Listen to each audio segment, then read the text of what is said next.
Boa noite, graças a Deus mais uma vez podemos nos reunir aqui e conversar um pouco a respeito do amor de Deus. Entramos 4 minutinhos antes, que esses 4 minutinhos a gente fica esperando e chamando o pessoal. Então vamos compartilhando, vamos marcando as pessoas aí. Enquanto isso, eu vou marcar aqui também. Vamos lá, vamos procurar aqui. Marcando o pessoal aí.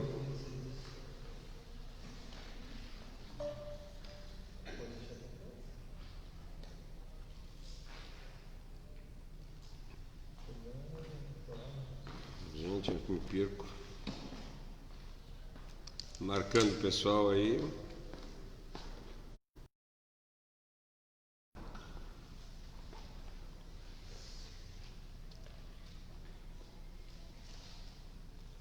Compartilhar.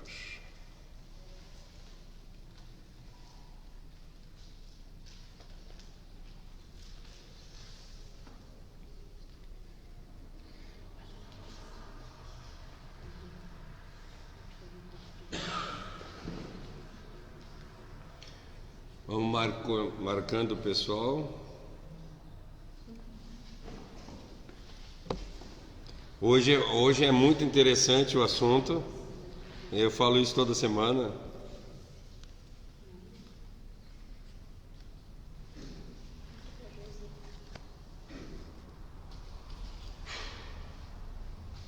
Hoje nós vamos falar um pouquinho a respeito dos efeitos que o pecado tem na nossa vida. Faltam 2 minutinhos. Vamos esperar então mais 2 minutinhos.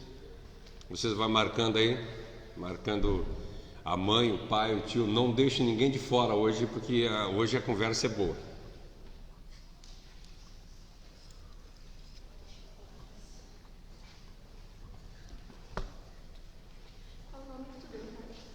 Oi? Hoje é efeitos do pecado.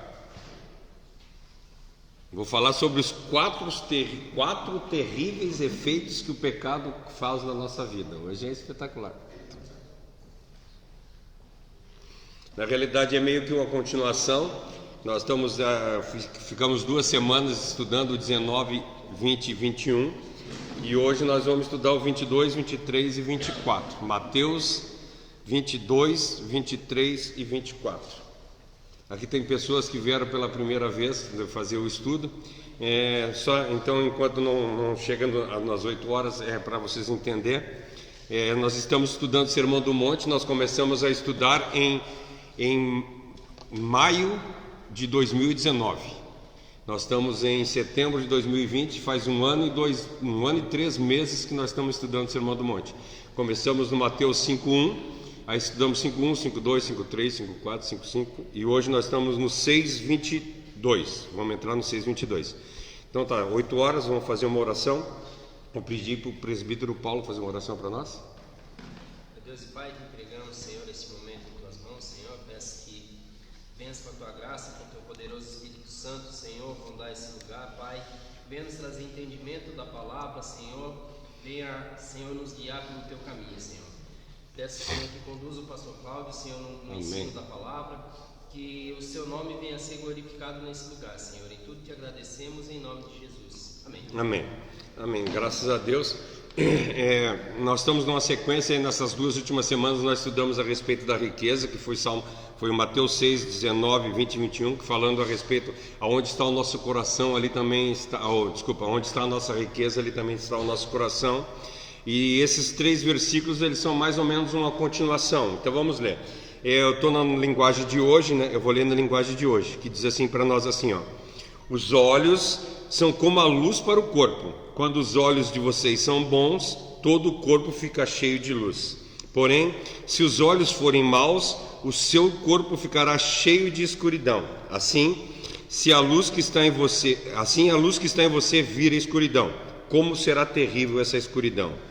Um escravo não pode servir a 2 donos ao mesmo tempo, pois vai rejeitar um e preferir outro. E você será fiel a um e desprezará ao outro. Você não pode servir servir a Deus e também ao dinheiro. É bastante essa passagem. vai tocar bastante e profundo na gente, porque nós vemos dentro da igreja, hoje em dia, pessoas que vivem de uma forma dissoluta, eu até vi essa semana, e está bastante polêmico aí o caso, né? Não vou entrar no caso, mas eu vou citar o que aconteceu, do pastor lá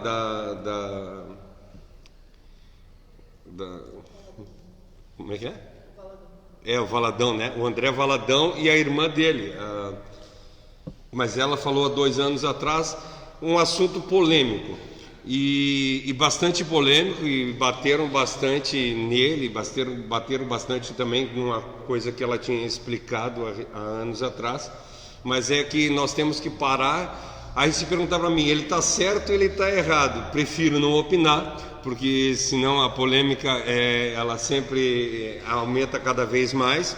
Mas uma coisa eu tenho certeza, todas as vezes que nós lemos na Bíblia, quando os apóstolos, os profetas, Jesus, todos eles falaram, quando eles falavam alguma coisa para alguém, eles diziam assim: vai e não peques mais. Isso é a única coisa que eu vou dizer para vocês: vá e não peques mais. Então, é certo, é errado, cara, não me interessa. Agora, no momento em que nós nos tornamos cristãos, a ideia é que nós vá e não pequemos mais. É essa a nossa ideia.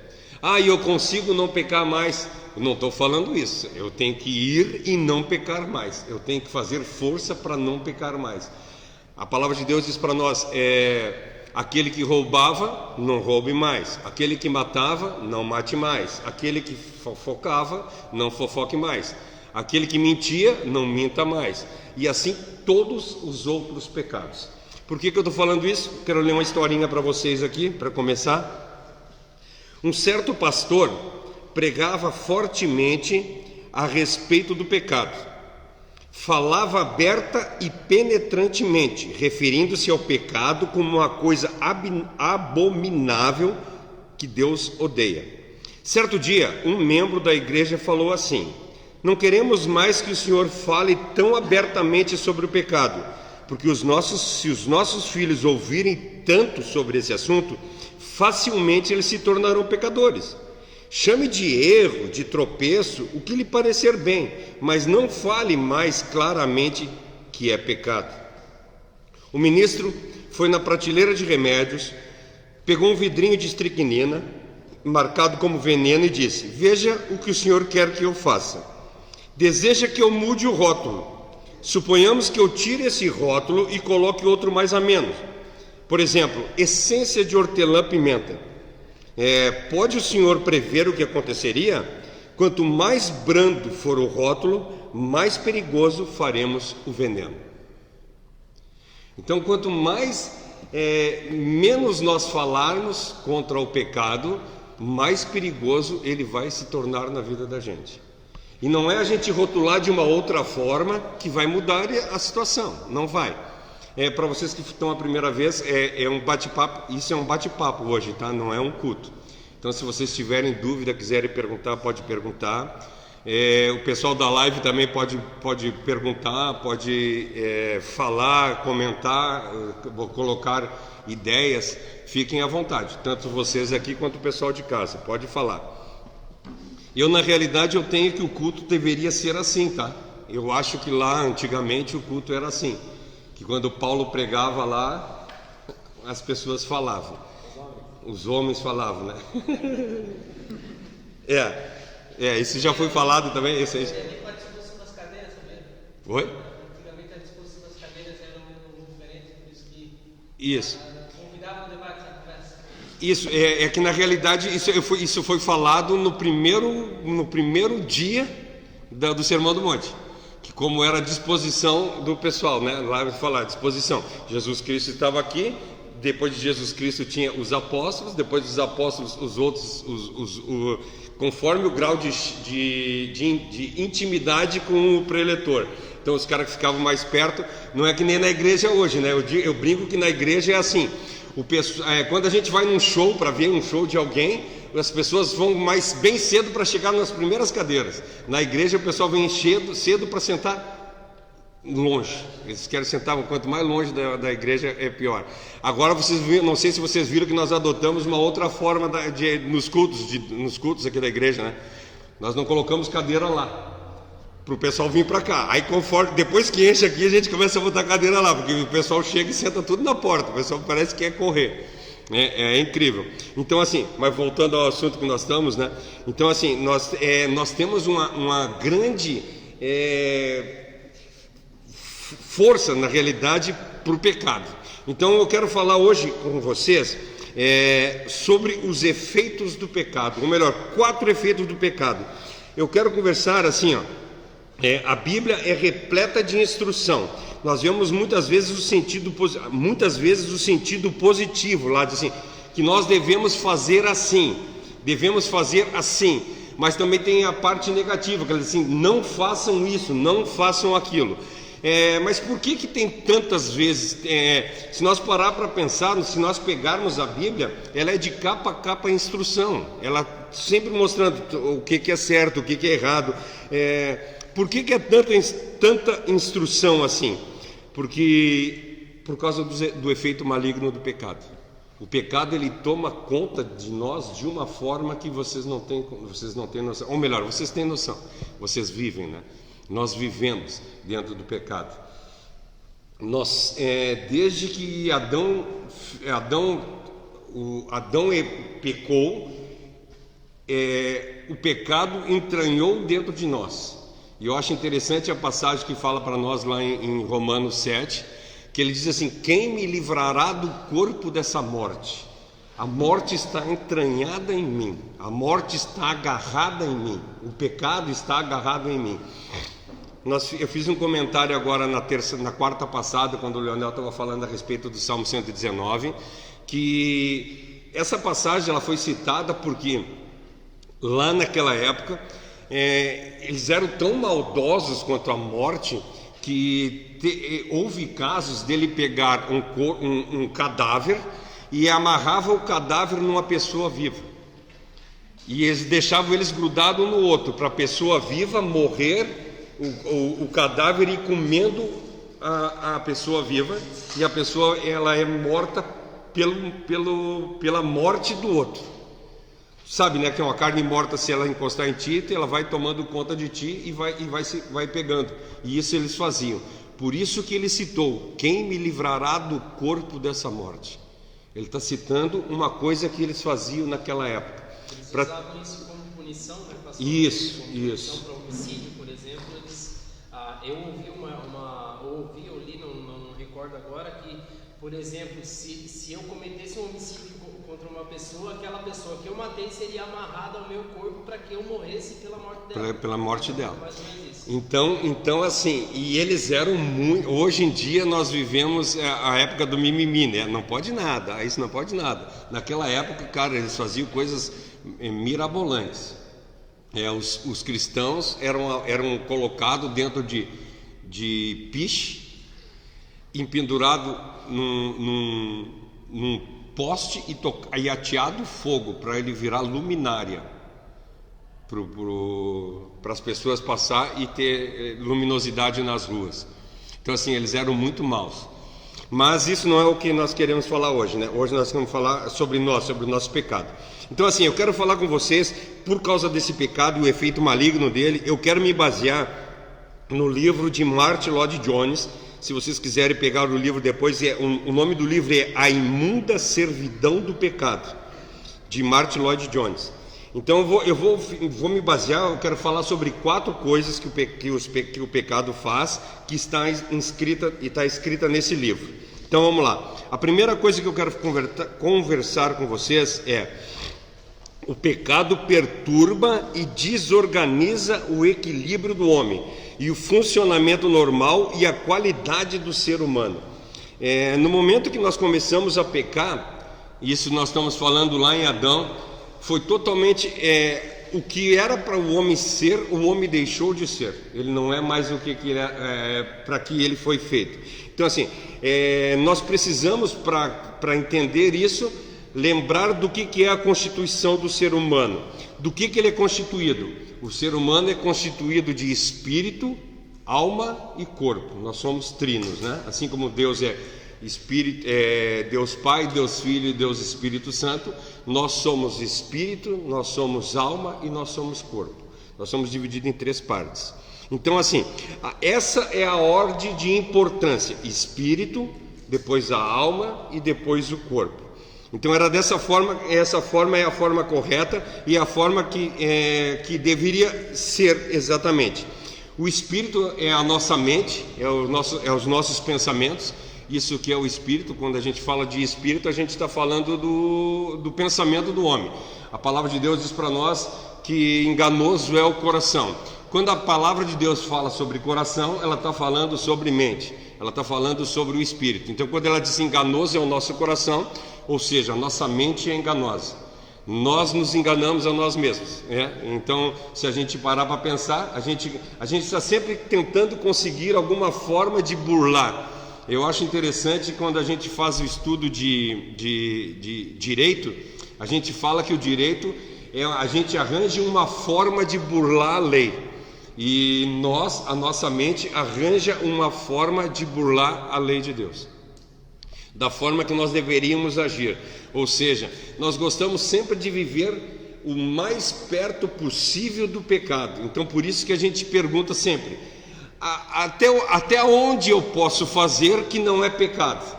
Esse é o nosso pensamento. A gente está sempre procurando achar o limite. Isso até aqui não é pecado, daí nós vamos até lá. Nós estamos sempre querendo ir até perto. Tiago 1 e 14, 15, se não me engano, fala que o pecado é gerado pela nossa própria cobiça, né? Concupiscência. A nossa concupiscência, a nossa cobiça nos faz pecar, nos leva ao pecado. Foi o que aconteceu lá com Eva. A curiosidade, a cobiça dela pelo fruto proibido fez com que ela desfizesse da palavra que Deus havia falado para ela e ouvisse a voz da serpente, ou Satanás no contexto, e burlasse, fizesse isso que o pastor falou agora, e ultrapassasse o limite. Não, era para chegar até ali, mas ela decidiu pela cobiça dela. Às vezes eu acho engraçado que assim, nós temos hoje, nós vemos temos os 10 mandamentos, né? Mas se a gente parar para pensar, são 613 mandamentos, né? 632, eu nunca lembro qual é o número certo. 613, né? Eu nunca consigo lembrar o número certo, mas para a gente não fazer, mas a gente se apega aos 10 mandamentos. Adão e Eva tinham um mandamento só: tu pode fazer tudo o que tu quiser, só não pode comer do fruto da árvore que tem conhecimento. Aí às vezes a gente fala mal de Adão, né? A gente fala mal de Adão. Pô, é brincadeira, como é que o cara vai lá e come? É 248 positivo e 365 negativos. Poxa, um por ano, um por dia. Agora tu falou 365, já vi. Então assim, 613 mandamentos que a gente não deve fazer. 365 que não deve fazer e 248 que... 248. Obrigado pela ideia. Então assim, então nós conseguimos entender que o espírito, quando a gente está falando da mente, tá? Então assim, quando a gente vai falar em mente, a gente está falando em espírito. Aí a gente baixa para a alma. A alma não, desculpa. Espírito, alma. Não, mas não é a alma que eu botei aqui. Não foi a alma que eu botei. Isso, alma mesmo, está certo. Eu estou doido já. Alma é o nosso sentimento. Os nossos sentimentos estão na alma. O amor, o ódio, o desejo, isso tudo está na nossa parte. Não é imaterial, né? Nós temos 2 partes que não são matéria e uma parte que é matéria. Por isso que, mas aí agora já vamos entrar em outro assunto para dar um pouco de... que existe pessoas que acreditam que nós somos 2, uma parte física e uma parte espiritual. Dicotomia, isso é uma parte física e uma parte espiritual, que seríamos dicotômicos, seria dicotomia, e outros acreditam que nós somos tricotomia, que é corpo, alma e espírito. Eu acredito que nós somos tricotômicos, tricotômicos, né? Nós somos divididos em 3, mas tem pessoas que acreditam em que são 2. Isso é estudo. Por exemplo, se tu fizer teologia, tu vai fazer o estudo sobre isso. Eu estudei sobre isso, estudei os 2 lados e continuei com o mesmo pensamento que eu sou dividido em 3. Então, conforme eu acredito, nós somos divididos em 3: o espírito, que é a nossa mente, a alma, que é os nossos sentimentos, e o corpo, que é a expressão e a prática dessa vontade. É a expressão e a prática de tudo isso. Nós fizemos tudo em corpo. Então, assim, então o funcionamento normal do ser humano seria as 3 partes juntas funcionar iguais, sendo que a mente figura em primeiro lugar, percebendo da análise das coisas. Ou seja, a mente, ela é em primeiro lugar, ela sabe o que é melhor para nós e ela faz o correto. Em segundo lugar, seria figurar os afetos e os sentimentos, as sensibilidades que nós temos. E em terceiro lugar, a vontade expressa, né? Ou seja, o que era no corpo. A vontade as faculdades a qual nós operamos as coisas, né? Tudo nós operamos por intermédio do corpo. Só que se nós olharmos, isso está completamente modificado. Nós não vivemos mais dessa forma. Não é mais a mente que mente, na mente que manda nas vontades e nem no corpo. Hoje nós vemos que na realidade o corpo está mandando em tudo, né? Então, assim, os nossos desejos carnais, eles estão exacerbados e nós estamos querendo satisfazer as vontades do corpo. Por isso que nós vemos, eu acho interessante. Hoje eu estou maravilhado aqui com tanto de pessoas que tem aqui. Nós ia fazer lá, não, vamos fazer aqui hoje. Eu teve dias de vir aqui, tava só eu, o Leonel e a Cássia, eu acho, uma vez, né? Teve uma vez que estava sem a Cássia.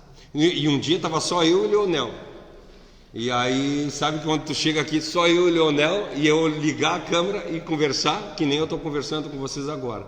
Porque para mim não importa se tem uma pessoa ou se tem 1000 pessoas.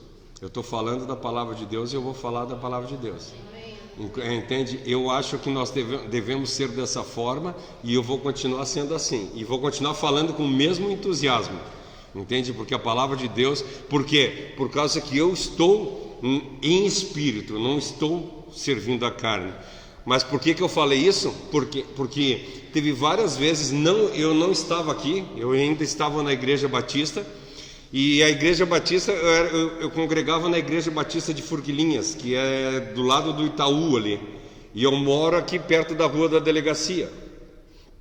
Então, no trajeto, eu passava por vários locais, e nesses vários locais que eu vi, eu passava pela academia lotada e chegava na igreja e tinha 2, 3 pessoas.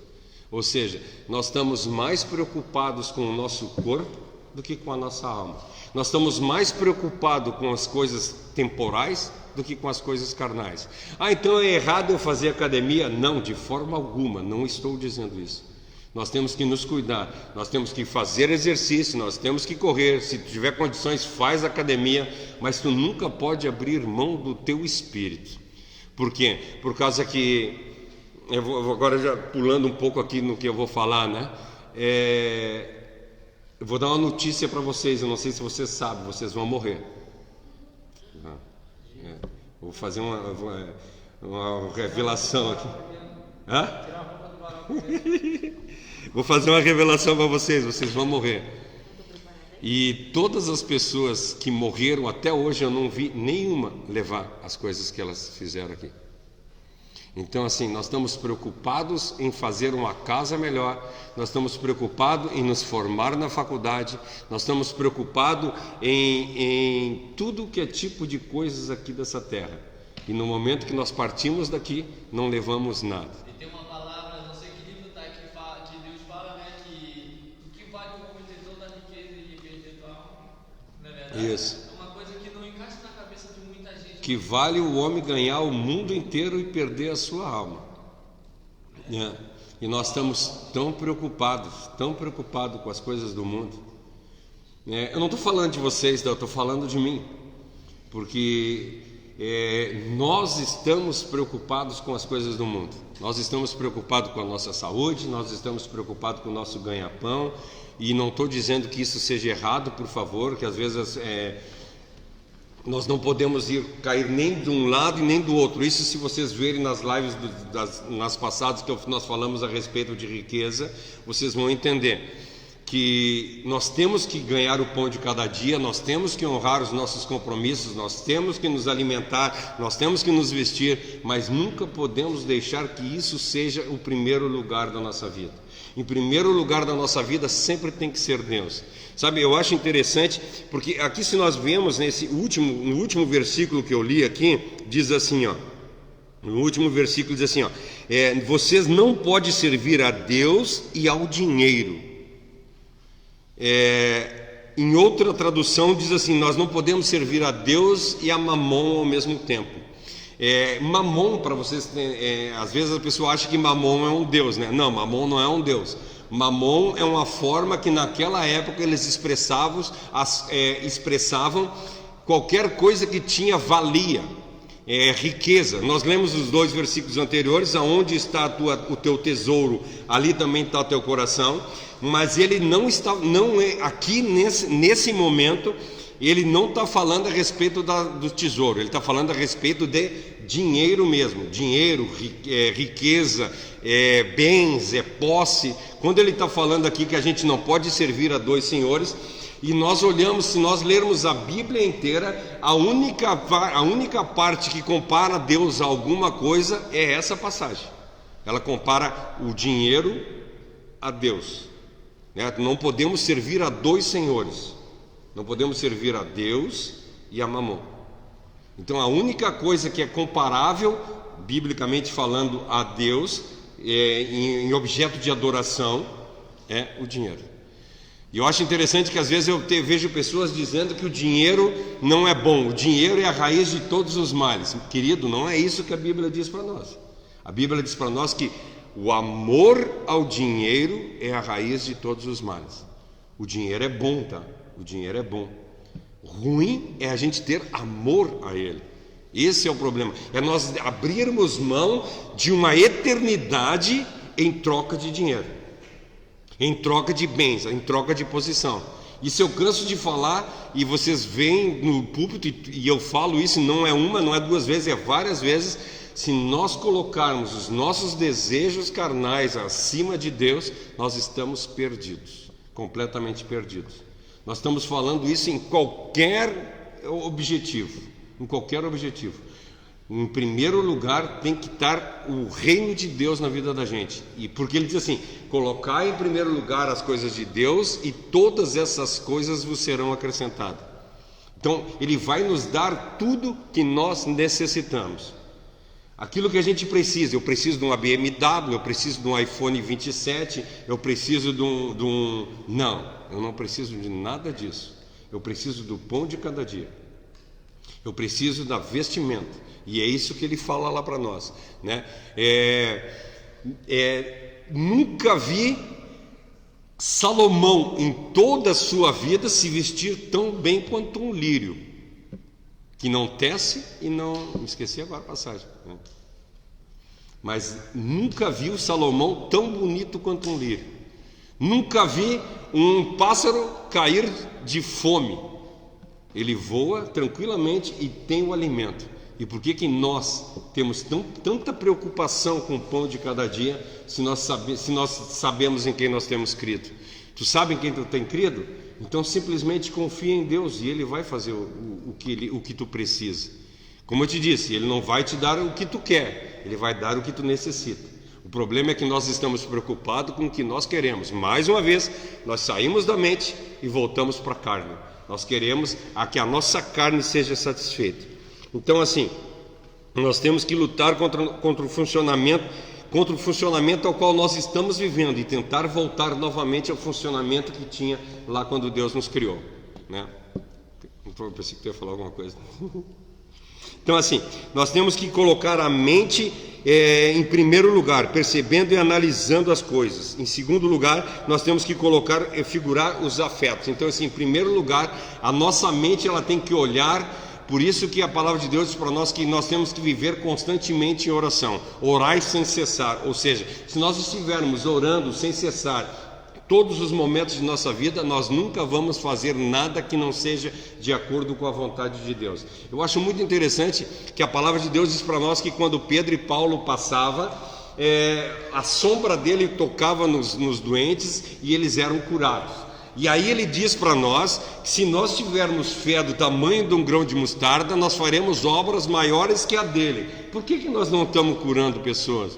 Por que a nossa sombra não está curando? Por que quando a gente, eu brinco aqui com as pessoas, quando alguém liga para a gente e diz assim, ó, o fulano morreu. Aí diz assim, então tá, tu quer que eu faça a missa não, nossa, agora eu voltei no tempo legal, né? Tu quer que a gente faça o culto de corpo presente? A gente não acredita. E sabe quando chegou para Jesus e disseram assim, teu amigo Lázaro morreu. Ele disse assim, não, ele não morreu. Entende? Por que ele falou aquilo? Porque ele sabia em quem ele cria. Ele tinha intimidade com Deus.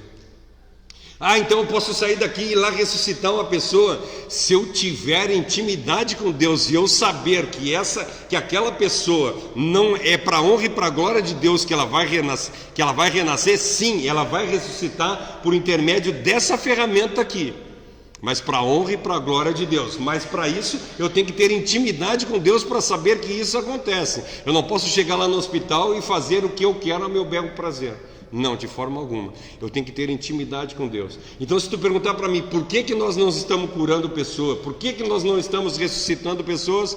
Deixa eu te fazer uma pergunta. Tu tem intimidade com Deus? Tu passa 24 horas do teu dia pensando em Deus? Tu passa a tua vida inteira fazendo tudo de acordo com a vontade de Deus? Preciso responder? Por que nós não estamos ressuscitando pessoas? Por que nós não estamos dando? Porque o nosso corpo, a nossa alma está agindo muito mais forte do que a nossa mente. Exatamente por isso. Nós perdemos completamente a forma de agir que era para viver como era para ser, como Cristo manda que nós fôssemos, como Deus manda que nós fôssemos, né? E tudo isso, toda essa perturbação, toda essa desorganização, todo esse desequilíbrio, tudo é causado pelo pecado. Não só o pecado de Adão, que às vezes a gente coloca a culpa lá em Adão. Tem uma história que um rapaz, ele dizia assim, tudo é culpa do Adão, tudo é culpa do Adão.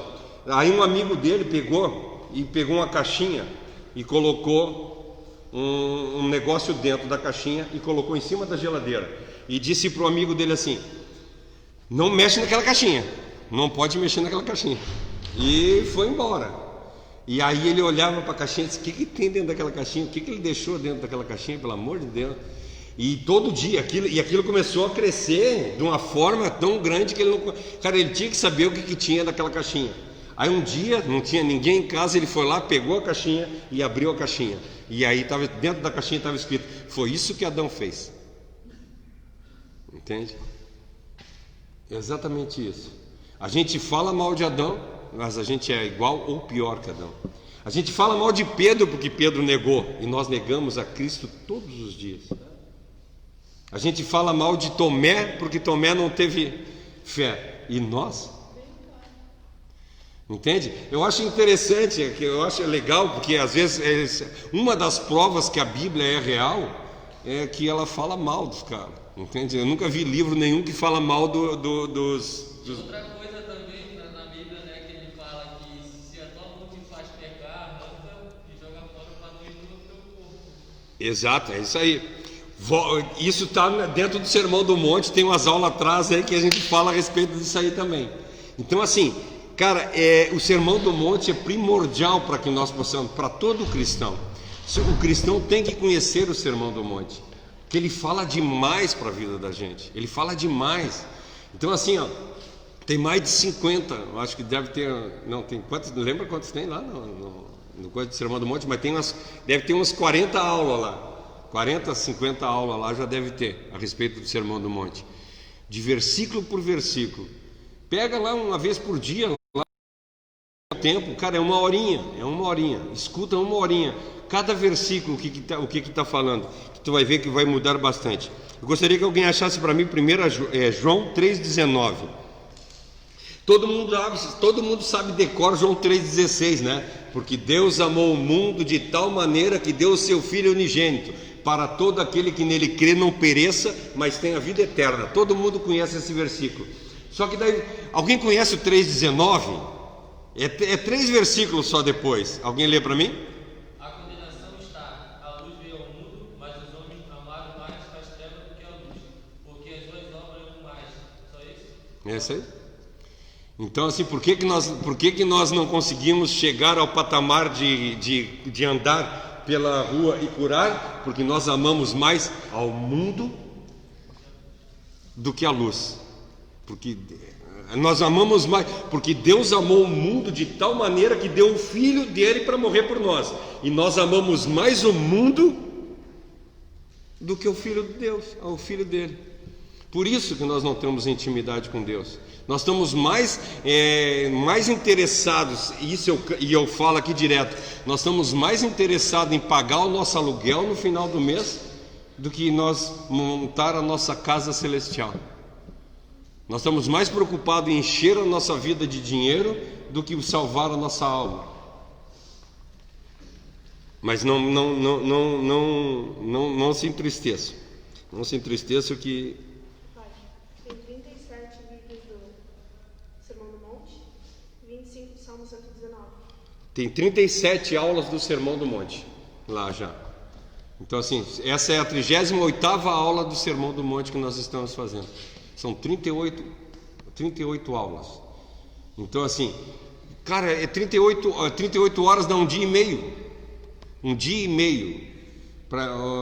Escutam uma vez por semana e ouçam essa preciosidade que é o Sermão do Monte. Isso é maravilhoso. Que às vezes a gente diz assim: ah, mas como é que eu vou entender se não tem quem me ensina? Cara, tem quem te ensina lá, o YouTube lá tem, ó. Se tu não gosta de mim, de repente tu acha que o Augusto Nicodemos fala melhor, vai lá e ouve Augusto Nicodemos. É de René, outras pessoas, não vou falar o Fábio lá, o Caio Fábio, não.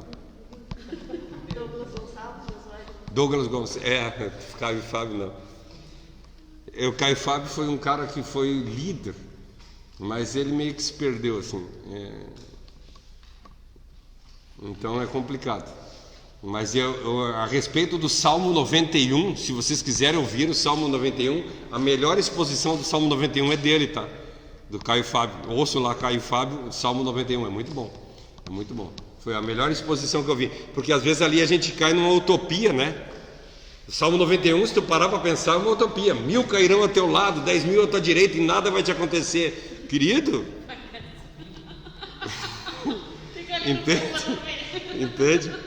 Aí se tu para pensar, humanamente falando, é uma utopia, né? Porque nós estamos no mundo e tudo vai acontecer conosco também. Só que aquilo ali nós estamos falando de coisas espirituais. Então é outro assunto, né? Então assim, o problema que nós não estamos conseguindo chegar nesse patamar é que nós temos amado mais as trevas do que a luz. Nós temos amado mais as coisas do mundo do que as coisas de Deus. Então assim, nós temos que contemplar a nossa vida com a mente, nós temos que contemplar as coisas que nós devemos fazer com a nossa mente, não deixar que as nossas paixões sejam maior, e não podemos ser governados pelas nossas paixões, porque se nós formos governados pelas nossas paixões, queridos, às vezes a gente acha assim: como é que pode alguém fazer isso? Tu já não viu, já não leu uma manchete do jornal lá, o cara fez isso. Como é que alguém pode fazer isso? Te solta para te ver, deixa tu solto. Cara, a gente faz coisa pior se a gente deixar. Um negócio que ficou tão, pela repetição de fatos nesse sentido, ficou tão banal que a gente nem dá tanta bola, mas o fato das brigas de torcida, brigas nesse sentido, que coisa insana os caras sair de casa para ir pra rua, brigar um com o outro sem motivo, né? Ao meu ver, sem motivo algum, só para se degladiar, para dizer eu briguei com fulano, briguei com ciclano e voltei para minha casa. Tipo, é uma coisa totalmente, para mim, sem sentido algum, e acontece quase todo, agora não mais por causa da pandemia, isolamento e tal, mas é uma coisa que acontece praticamente todo dia e para mim não tem o menor sentido, não tem o menor cabimento uma coisa acontecer nesse. Gente, se a gente parar para pensar no que a gente está vendo aí, tem famílias se destruindo e deixando de ter amizade por causa de políticos. Entende? Nem vai ter Natal mais. Agora tu tinha 2 meses ali para fazer as pazes, agora vai ser novembro, dezembro. Agora, entende? Aí, sério, daí tu olha, aí a gente diz assim, cara, os caras, tu nem sabe quem é essas criaturas aí que mente para ti a dar com pau e tu defende ele. Tu tem brigas na família, briga dentro da igreja por causa de políticos.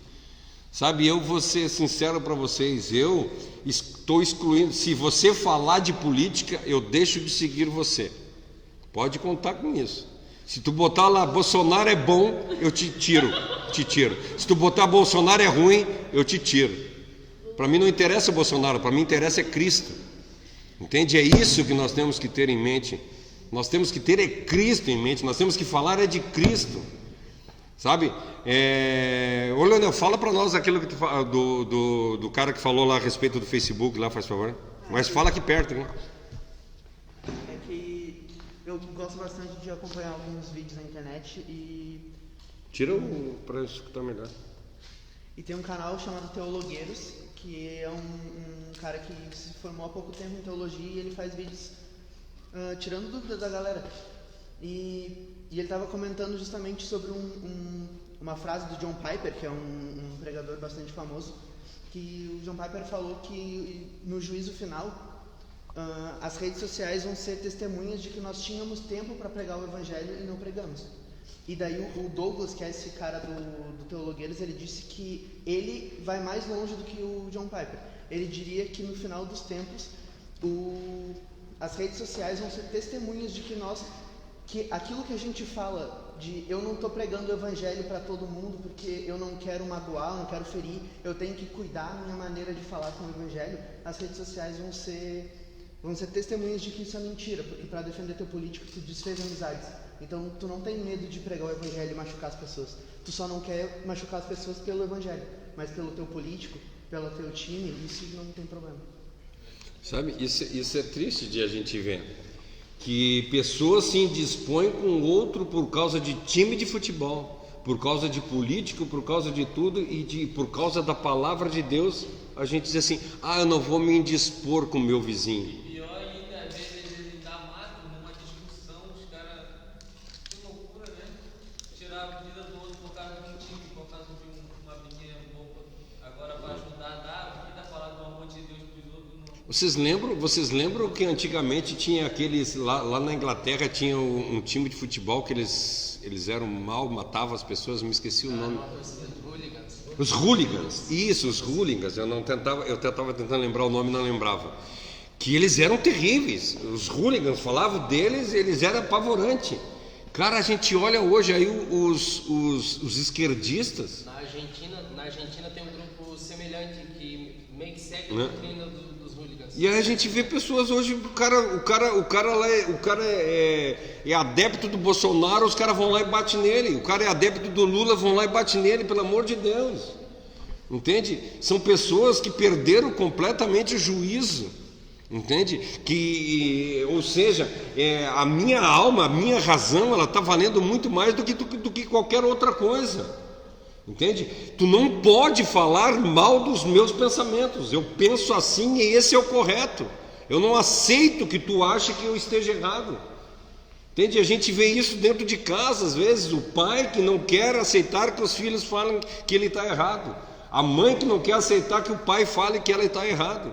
Entende? Nós estamos tão dono de si, nós mudamos totalmente o nosso tipo de pensamento, e isso é o pecado. Isso é o pecado que está dentro de nós estamos tão cheios de si. A palavra de Deus diz que nos últimos tempos os homens serão amantes de si mesmos, eles vão ter comichão no ouvido, eles vão estar procurando, sabe que tu bater de igreja em igreja, tu já viu pessoas que ficam um mês numa igreja, outro mês na outra igreja, outro mês na outra igreja, por quê? Porque elas não se adequam, porque a igreja não fala o que eu quero, eu nunca vou ficar em lugar nenhum, porque as pessoas não estão agindo como eu quero, tem que ser como eu quero, não como Cristo quer. Não interessa o que Cristo quer, interessa que as pessoas façam o que eu quero e aceitem o que eu estou falando. Sabe, isso é triste de falar. As pessoas elas dizem que hoje a gente sofre perseguição na igreja, né? Mas como tu estavas falando agora, talvez se eu for pra rua falar sobre Jesus, as pessoas assim, ó, posso não concordar com o teu posicionamento, mas eu vou ficar na minha porque eu vou te respeitar. Tu acha que antigamente isso acontecia? Não acontece. E assim, ó, futuramente isso não vai acontecer, porque nós seremos perseguidos sim, enquanto igreja. Mas ainda não é o tempo. Agora a gente tem a oportunidade de usar esse tempo que a gente tem para pregar o evangelho. A gente tem liberdade para fazer isso. É mais fácil eu apanhar se eu falar do Bolsonaro ou do Lula do que se eu apanhar do que se eu falar de Jesus. Exatamente. Acho até interessante de pontuar que, pelo menos ao meu ver, a maior razão de que daqui a alguns anos nós vamos sofrer perseguição é culpa nossa pelo que nós estamos fazendo hoje. De muitos grupos cristãos, supremacistas cristãos, né? Que tipo, tu vê nos Estados Unidos que tem um grupo cristão que é racista, e daí eles acham que Deus fez os brancos melhores, daí eles matam os negros.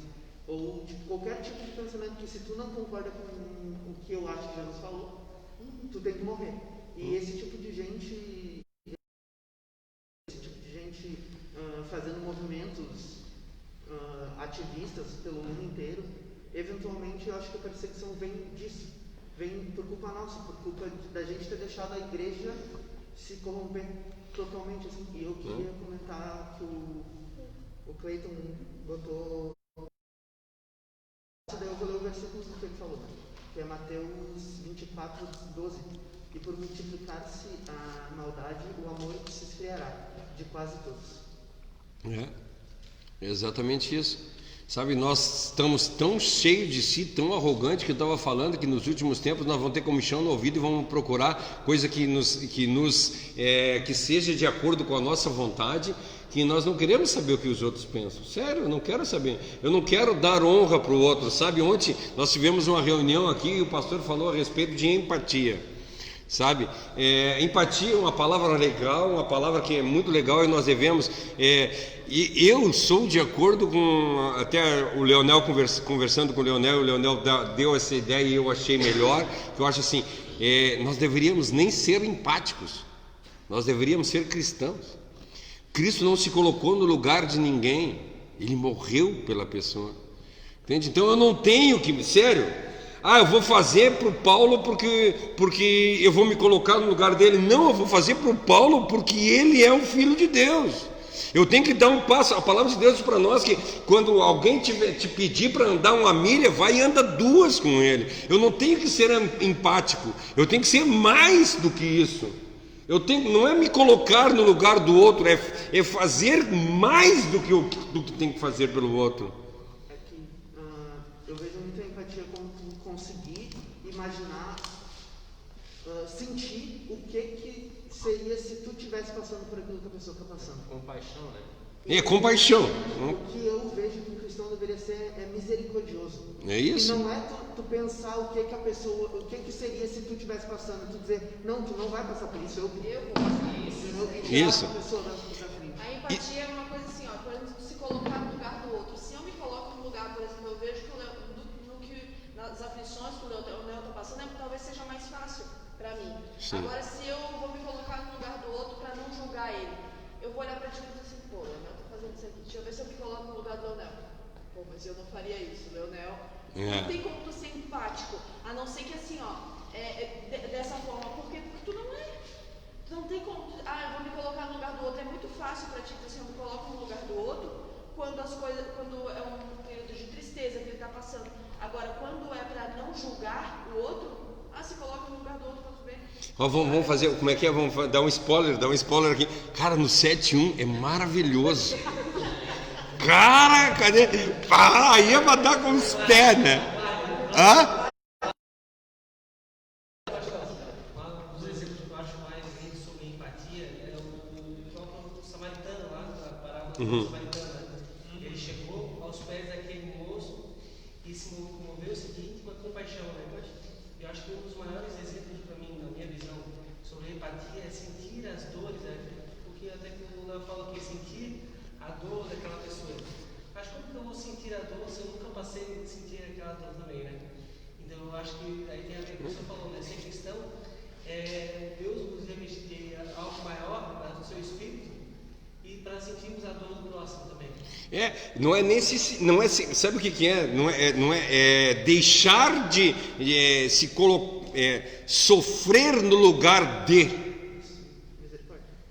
Isso é misericórdia. Daí vão lá, bem-aventurados misericordiosos, porque sabe o que é misericórdia? Misericórdia é quando um dia Paulo e eu estamos brigando, mas brigando mesmo, de soco, e eu estou deitado no chão e ele sobre mim me batendo.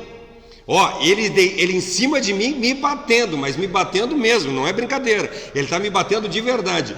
Num surto eu consigo virar embaixo dele, tirar ele de cima de mim e cair sobre ele. Quando eu caio sobre ele, eu pego ele, levanto ele e abraço ele. Isso é misericórdia. Misericórdia é para quem não merece. Empatia não. Empatia eu vou me colocar no lugar. Coitadinha. Isso, empatia tu vai julgar se ela merece ou não. Misericórdia não. Misericórdia eu vou fazer por ele, mesmo ele não merecendo. É o que Cristo fez por nós. Que ele diz que ele morreu para nós enquanto nós éramos ainda pecadores. Ele não esperou nós melhorarmos. Ele não esperou. Por isso que quando uma pessoa chega e diz para mim assim: eu quero ir para a igreja, mas primeiro eu tenho que mudar isso, isso e isso na minha vida. Eu digo: querido, tu nunca vai ir para a igreja, porque eu estou há 32 anos dentro da igreja e ainda tem coisa para mudar, querido. E tem. Entende? Hoje eu vi uma coisa muito interessante, cara, eu me esqueci agora o que é. Que eu tenho aquela assim, eu sou bem ruinzinho, né? Eu vi uma coisa melhor hoje, mas eu me esqueci. Disse, cara, eu vou usar. Não lembro o que eu falei. Isso eu vou usar. Cara, muito bom o que eu li. Cara, assim, é maravilhoso, sabe? Quando a gente consegue não se colocar no lugar da pessoa, mas ter misericórdia da pessoa. Bem-aventurado aqueles que têm misericórdia, sabe? E quando a gente é perseguido, que foi falado aqui também, hoje nós não estamos sendo perseguidos por um grande motivo, porque nós não somos cristãos. Porque se nós fôssemos cristãos, nós seríamos perseguidos. Sabe por que João Batista foi perseguido? Por que João Batista perdeu a cabeça? Cara, ele saiu da casa dele, foi lá no palácio do rei dizer para o rei: tu não pode dormir com a tua cunhada. Aí o rei disse assim: deu para ti. Quem de nós aqui vai sair daqui e vai lá dizer não vou falar lá em cima, vou falar aqui, Moisés. Não vou falar aqui, Moisés. Tem nomes que não são Moisés, tu não pode pegar, que falaram que tem o desvio dos respiradores aí, né? Tu sair daqui e ir lá no gabinete do Moisés e dizer assim: cara, tu não pode tirar o dinheiro da população para enganar eles e dizer que tu está comprando. Cara, ele vai olhar para ti e dizer assim: meu, sai daqui, sai fora. Te expulsa de dentro de lá. Entende? Aí tu... A gente não tem coragem de fazer isso porque, que nem tu colocou um post lá uma vez. Eu tiro xerox escondido na minha empresa, eu estaciono na vaga de deficiente e idoso, eu faço um monte de coisa que são pequenininhas, que eu penso assim: não vai afetar ninguém. Aí o Moisés vai lá e tira o dinheiro para burlar o sistema e eu quero cobrar dele, mas aí ao mesmo tempo eu penso: eu não posso cobrar dele porque todo dia eu faço um pouquinho de corrupção também na minha vida. Então a gente não é reto, como é que a gente vai cobrar a retidão de alguém? E tem aqui que a gente fala a respeito disso, que é, por exemplo, tu passou um sinal vermelho e o guarda te ataca. E vão lá, aí tu vai ser multado. Aí tu diz assim: pô, não tem como tu dar um jeitinho aí, eu te pago um café, um salgadinho, lá sei eu. Quer dizer, é mais interessante eu economizar R$100 do que eu manter a minha dignidade, manter a minha... Sabe, é isso. E então como é que a gente pode dizer que somos cristãos? Não existe perseguição no Brasil, mas cara, nós não temos feito. Se por exemplo, o teu vizinho tem um amante, tu chegar para ele e dizer assim: cara, tu não pode fazer isso. Cara, tu vai arranjar inimizade com o teu vizinho. Tu vai ser perseguido pelo teu vizinho. Aí o vizinho da frente lá faz tal coisa. Tu vai dizer, cara, tu não pode fazer isso. E tu começar a falar que as pessoas estão fazendo errado. O problema é que hoje o cristão, a respeito do que o assunto começou, né? A respeito do pastor lá, que eu me esqueci o nome de novo, que eu nunca lembro, lá o Valadão. Que o cara, se a gente fala contra o pecado, a gente é agredido, cara. A gente é agredido. Ah, então é errado? Cara, eu não estou julgando se está errado ou se não está errado. O que eu tenho que falar contra o pecado. É pecado? É pecado. Então não pode. Entende? Não pode. A palavra de Deus para nós, aquele que fazia, não faz mais. E eu estou falando de todos os assuntos aqui. Todos os assuntos. Tu não pode ter amante, tu não pode tirar dinheiro da empresa, tu não pode tirar xerox na empresa, tu não pode fazer ligação do telefone da empresa, tu não pode se tu gastar 10 reais e pegar uma nota de 20 reais, tu não pode mentir, tu não pode fofocar, tu não pode... Cara, se a gente começar a falar de não pode aqui, são 365?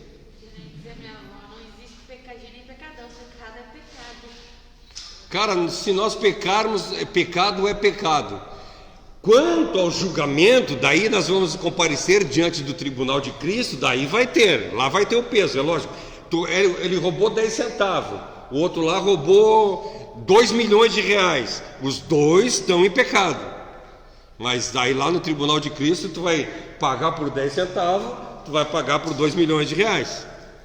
Tu vai pagar, lá diante ao tribunal de Cristo, todos nós compareceremos e vamos pagar mediante o que nós fizemos de bom e o que nós fizemos de ruim, diante de Cristo. Mas então, assim, pecado é pecado e eu tenho que combater o pecado. Ah, então, vamos lá, já que eu falei tudo, né? Daí daqui a pouco vai ficar um negócio vazio. Ah, então eu posso expulsar alguma pessoa da igreja? Bem, isso aí nós vamos voltar lá no 7.1. Né? Lá no 7.1, então assim, espere que nós vamos chegar no 7.1. Não, não, mas assim, não posso, tá? Não posso expulsar ninguém da igreja, eu não posso tirar ninguém da igreja, mas eu posso, vamos lá, uma vez me fizeram uma pergunta dizendo assim, eu quero te fazer uma pergunta, se pedirem para ti para fazer um casamento, um casamento homoafetivo dentro da igreja, cara, eu não posso fazer um casamento homoafetivo. Eu estou indo contra os meus princípios. A minha irmã pediu para eu batizar a minha sobrinha. Ela disse assim, eu quero que tu seja padrinho da minha filha. Tu pode ser? Eu disse assim, infelizmente não. Eu não compartilho dessa crença. Eu não acredito que a gente possa batizar uma criança. Então eu não posso. Eu estou indo contra a minha fé e eu não posso ir. Então eu não posso fazer um casamento homoafetivo.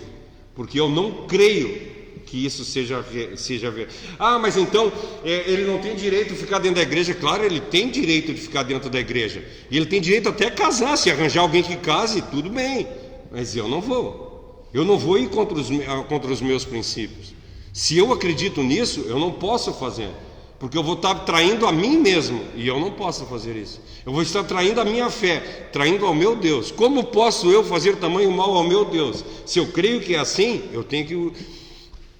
Diga. Vou pegar um gancho que o senhor falou aí. O que a gente vê hoje na mídia, o que ela tem impregnado na sociedade, é justamente isso, né? Que as coisas estão se tornando normais, então a gente tem que aceitar isso. E de forma que a sociedade, a igreja, está se acostumando com o pecado. Eu vejo que a sociedade em geral está se acostumando com certas coisas que na nossa época, né, há algum tempo atrás, já não eram normais, hoje já são. Então eu acho que tem a ver com isso que o senhor está falando. Acho que a igreja tem que se acostumar, né? Não a igreja verdadeira de Cristo, mas no geral, né? Tem se acostumado com o pecado. Na realidade é isso, nós estamos vivendo conforme o mundo. Sabe, nós vemos igrejas hoje que são luzinha piscando, fumacinha saindo. É errado. Cara, errado não é, mas só que a gente está se adequando ao mundo, entende? Teve aqui em Biguaçu uma época, não sei se continua, mas tinha balada gospel. Aí o cara vai para balada gospel, tem cervejinha sem álcool, Sabe? Balada gospel, cerveja sem álcool, isso e aquilo, aquele outro, os mino e as minas dançando, os mino e as manas, né? Crente, né? Cara, sério, entende? Hã? Os varão e as varoas dançando, sabe? Cara, a gente não pode. Como é que nós vamos viver conforme o mundo? Não podemos. Nós não podemos andar conforme o mundo. Nós temos que ir contra o mundo. Já está assim agora, imagina a Eu não sei se a balada ainda continua aberta lá. Era bem na entrada de Biguaçu lá.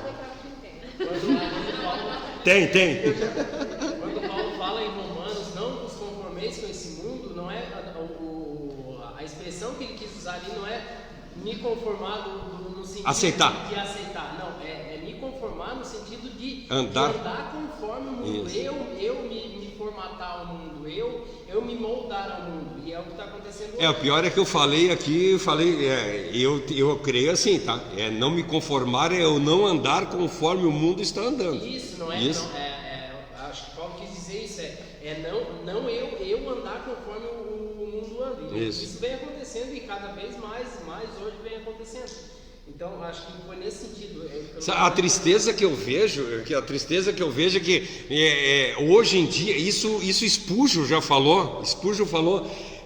Nós estamos achando que o evangelho não é atrativo, né? Nós estamos inventando coisas, sabe? Quantidade, quero encher a igreja, então eu preciso agradar o mundo para que o mundo entre do que na qualidade de que as pessoas realmente se conheçam. Mas aí a gente acha que isso seja agora. Não, cara, Spurgeon falou isso em 1700, 1900, não, agora me perdi quando é que isso.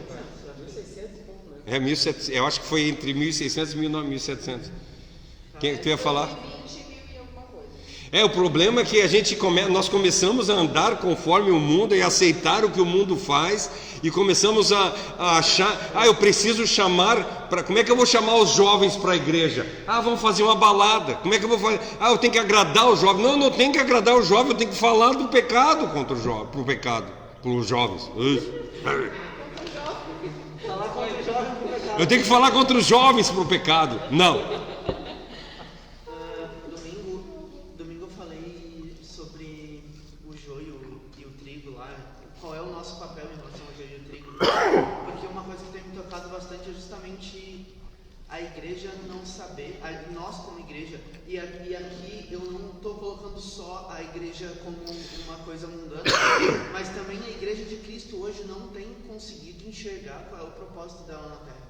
Sabe? Pelo menos aqui no Ocidente, né? No Oriente nós vemos que as igrejas estão correndo atrás. Se tu for pesquisar sobre a igreja na China, a igreja em países... Mas a igreja perseguida cresce, né? São ótimas igrejas, mas a gente não tem conseguido enxergar o nosso objetivo aqui. E daí o que me machucou essa semana, enquanto eu estava estudando sobre isso, que eu falei de uma maneira bem mais amena, porque eu não queria conversar sobre isso antes de refletir bastante sobre isso, é justamente o negócio de, enquanto a gente está aqui discutindo se o som daquela caixa tá bom ou não, tem gente morrendo na rua, sabe? E indo pro inferno, à nossa volta, sabe? Aqui perto. Enquanto a gente está discutindo se a gente vai pagar 2, 3 mil numa caixa nova, o arroz está subindo e tem gente que não vai conseguir comprar. Será que esses 3 mil precisam ir para essa caixa? E eu sei que a gente precisa melhorar a nossa infraestrutura para mais. Tem gente morrendo. E não é só de falta de pregação, é falta de comida, é falta de alimento também. E a gente está deslocando os nossos recursos para nós mesmos, sabe? A gente está pegando todos os recursos que vêm, que a gente deveria destinar, e 1 João 3,16, de dar a nossa vida pelo próximo. Não, a gente está trazendo conforto mais pra gente, cada vez mais conforto pra gente. E a gente quer conforto pra gente. E tem gente... o mundo está pedindo socorro, o mundo está sucumbindo ao nosso redor, e a gente quer conforto e diversão, sabe? Isso tem me machucado muito, e é óbvio que eu ainda tenho muito para refletir sobre isso, porque, como eu disse, eu sei que a gente precisa de um som melhor para atingir as pessoas com qualidade, para não fazer o nosso testemunho ser um testemunho fraco, um testemunho que peca em qualidade mesmo de transmissão do testemunho, sabe? Não adianta tu ter um testemunho bom se tu não consegue mostrar isso para as pessoas, se tu esconde, né? Aquele negócio que Jesus fala no Sermão do Monte.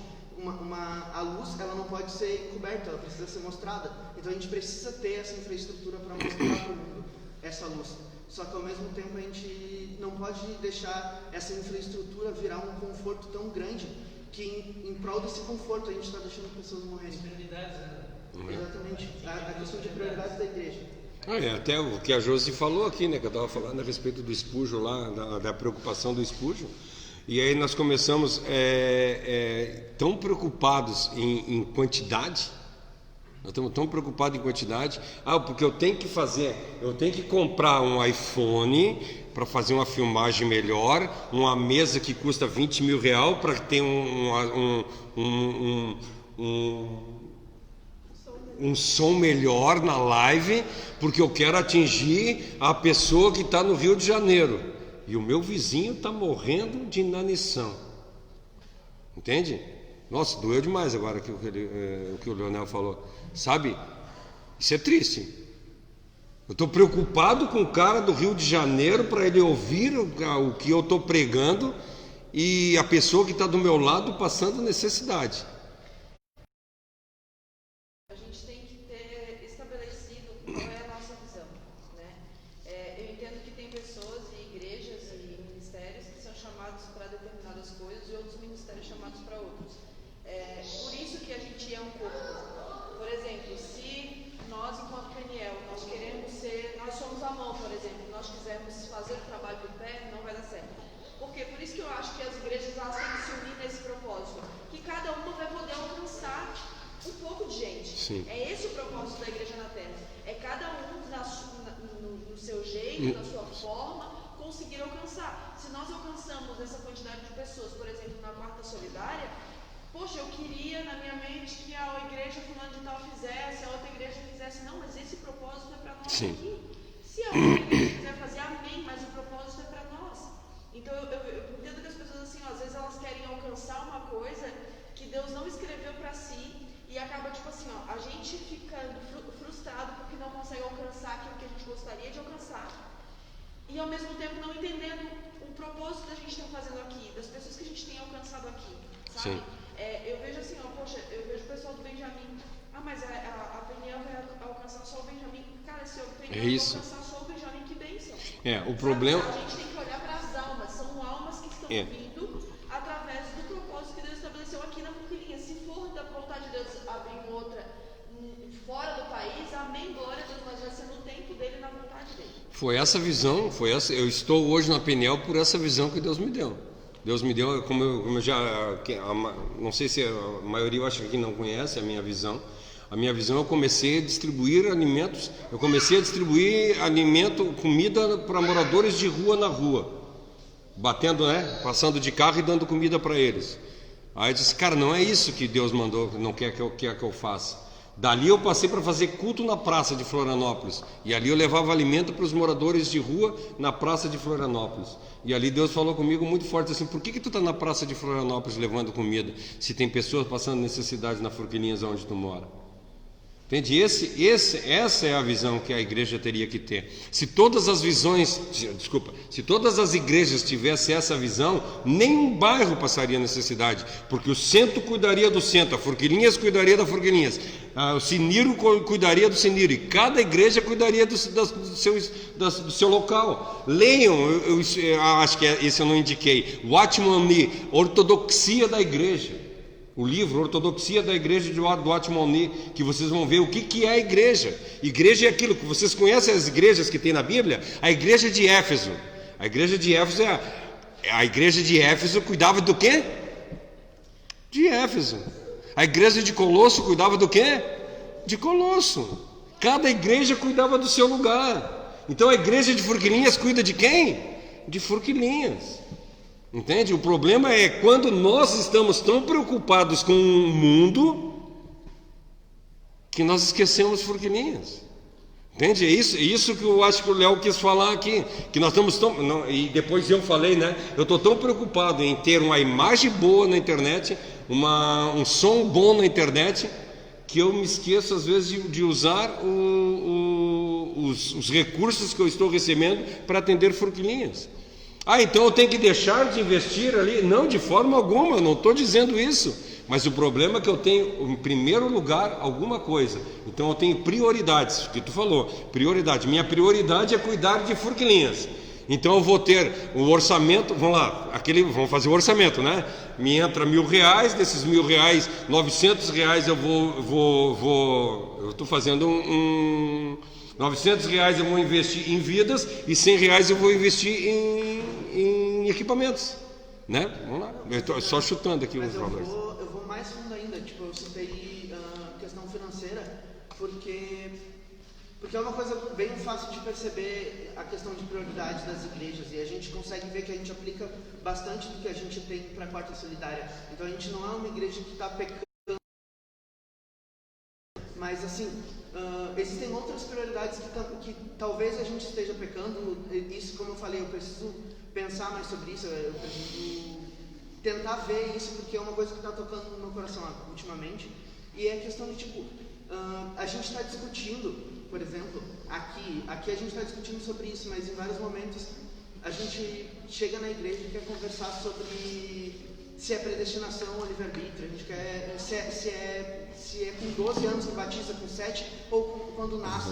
A gente quer discutir coisas tão bobas. Que é os pecados nicolaítas. Esse é o ponto, sabe?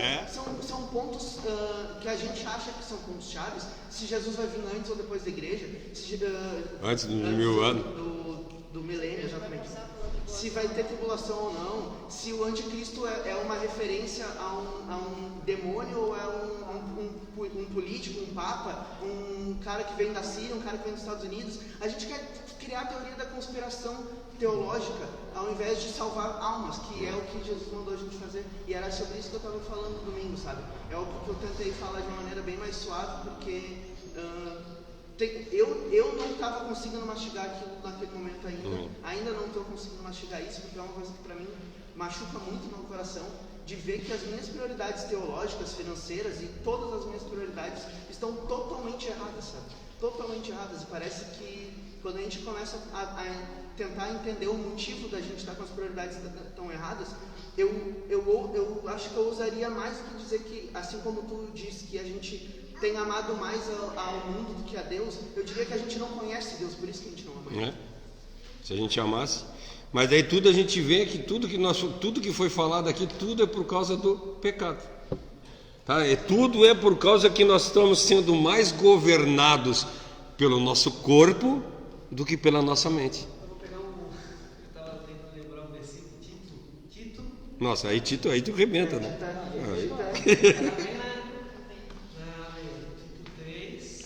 Tito 3, é bem esse mesmo. Evite discussões tolas, genealogias, controvérsias, debates sobre a lei, porque são inúteis e sem valor.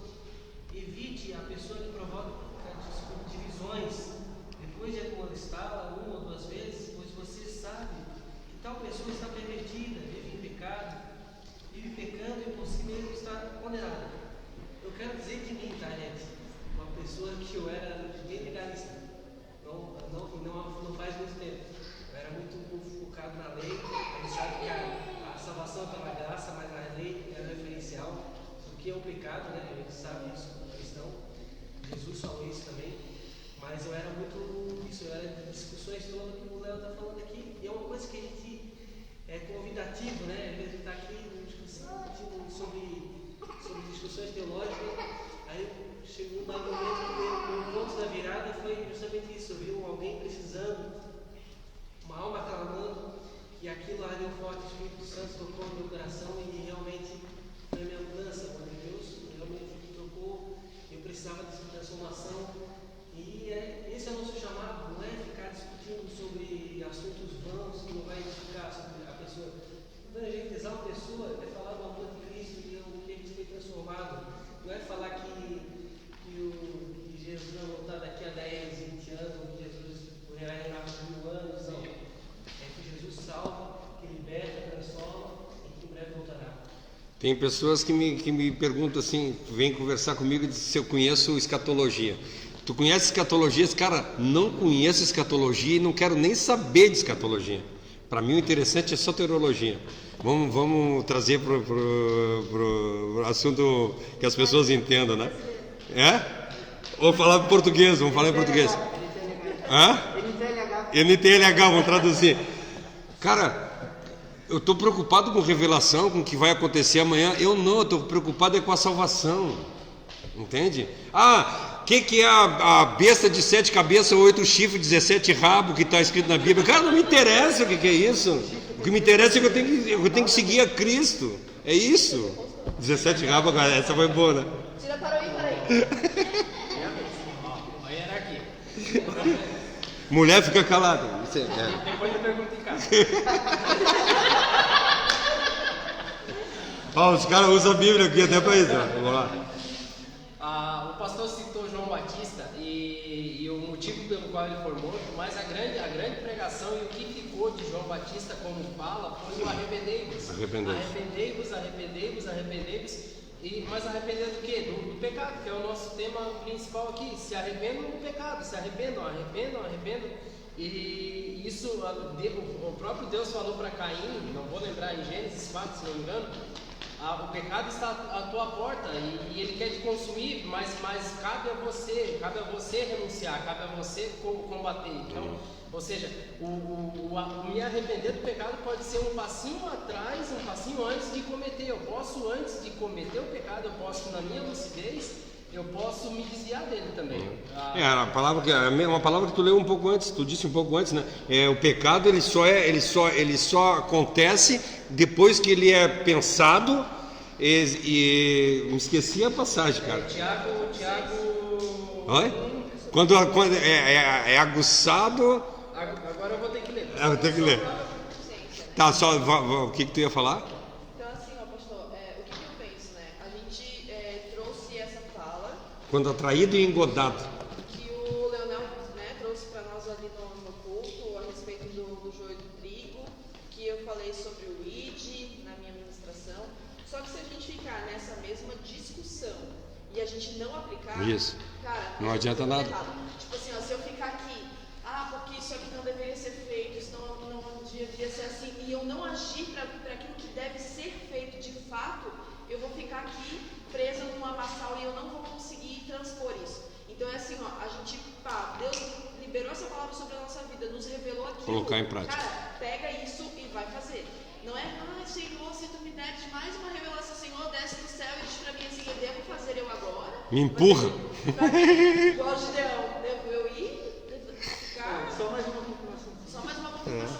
E às vezes Deus já deu a ordem, só acessa, Deus já disse, tá lá, vai lá. Sabe, a gente está procurando artifícios no nosso subconsciente para não fazer aquilo.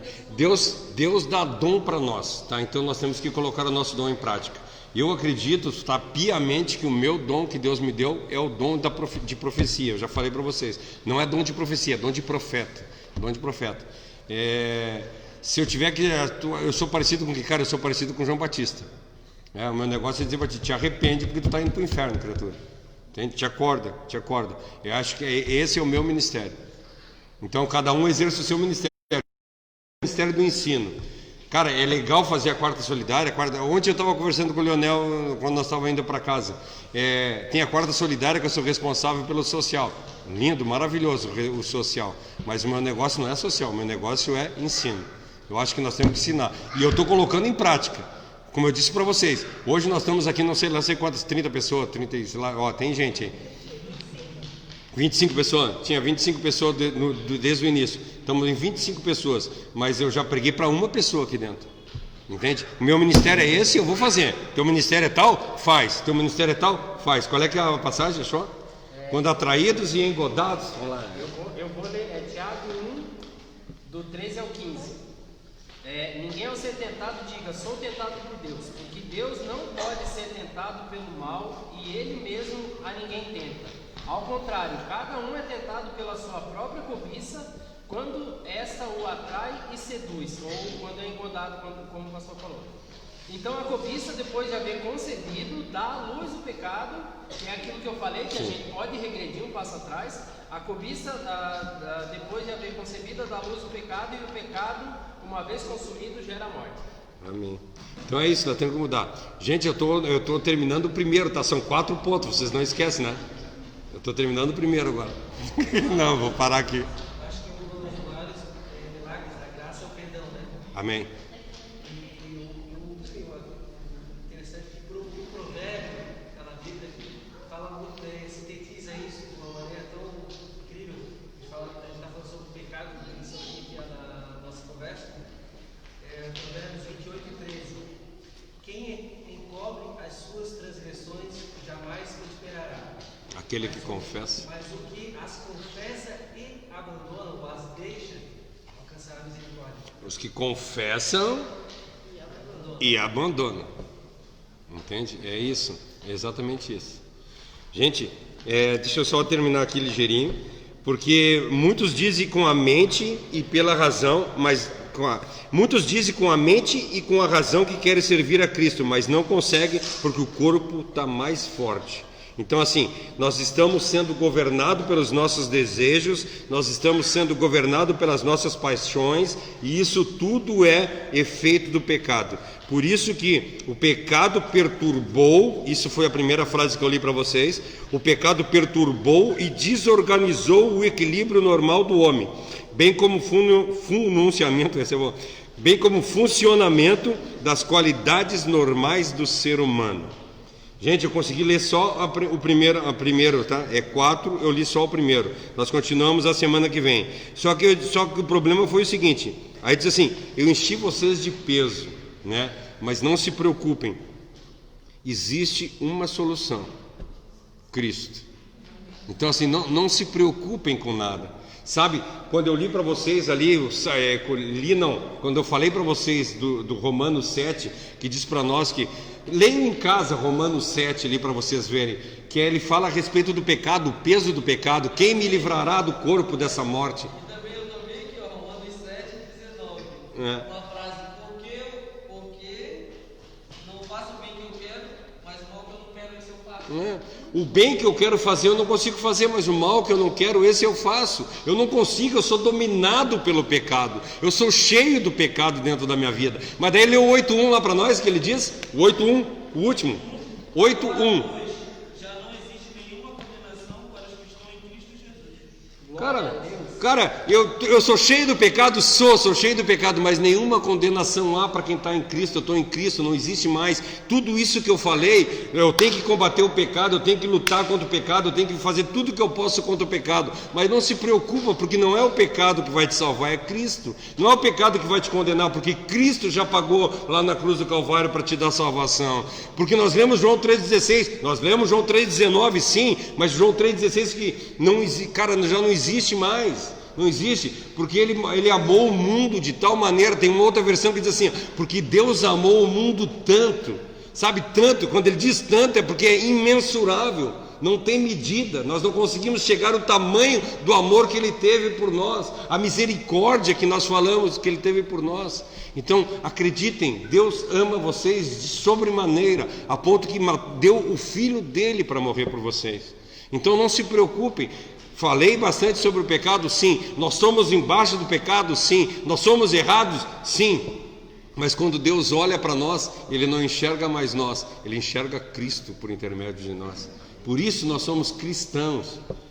Por isso eu acredito em Cristo Jesus. E Ele é o meu único e suficiente. Eu não preciso de mais nada. Eu não preciso do Zé, do João, da Maria, do Antônio. Não, só Cristo. Cristo é o único e suficiente Salvador da minha vida. Amém? Vamos continuar ou paramos? Vamos parar, né? Semana que vem nós continuamos. O bom é que vai ficar cenas do próximo capítulo. Tem mais 3, eu falei só sobre um hoje, tá? Amém. Vamos orar? Querido Deus e amado Pai, obrigado, Senhor, por essa noite maravilhosa. Obrigado, Senhor, por Tu ter nos mostrado o quão maravilhoso Tu és e por Tu ter mandado o Teu Filho unigênito para morrer na cruz do Calvário para nos dar tamanha salvação. Mesmo nós sendo imerecedores disso, Senhor, mesmo nós não merecendo nada, mesmo assim, Tu mandou o Teu Filho para morrer por nós na cruz do Calvário. Muito obrigado.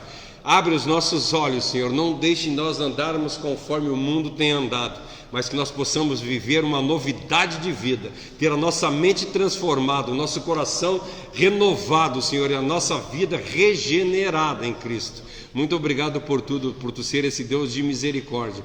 Muito obrigado por Tu ter dado esse dia e nós termos chegado até aqui. Obrigado, Senhor, já te agradeço desde já pelo restante da semana. Te peço uma bênção especial por sobre todos esses lares que aqui estão representados, e que a tua paz seja sobre cada um deles. Coloca os teus anjos acampados em torno das casas e não permita, Senhor, que nós nos desviemos da tua palavra, mas que nós aprendamos a desviar de todo o mal. Muito obrigado por tudo, eu te agradeço e entrego a minha oração e o restante desse dia e dessa semana em tuas mãos, em nome do teu Filho Jesus Cristo. Amém. Amém. Que Deus abençoe. Fica na paz aí.